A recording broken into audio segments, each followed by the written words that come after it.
an important part of civic outreach, not only in Rock of Ages Baptist Church, but in the community you lead as well? That's a fantastic question, Mr. Walker. But it brings to mind this story guy told me 5 frogs on the log. 4 frogs decided to jump off. How many frogs still on the log? And I answered the question honestly. I said 1. He said no. He said 5 frogs on the log. 4 decided to jump off. How many frogs on the log? I said 1 again. He said no. 5 frogs are still on the log. Just because those 4 decided to jump off the log doesn't necessarily mean they jumped off the log. He was trying to get me to get the point that there's a big difference between desiring and enduring. And traditionally in the African American community, we've been concerned about what goes on inside of the 4 walls of the church.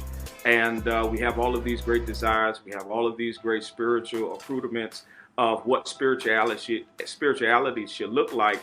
And for me, navigating through ministry, I decided to put my hands in this civic responsibility because I want to do it. I want to make sure our people understand that in order to possess what it is that we preach inside the 4 walls, we have to be concerned about what happens on the outside of those 4 walls.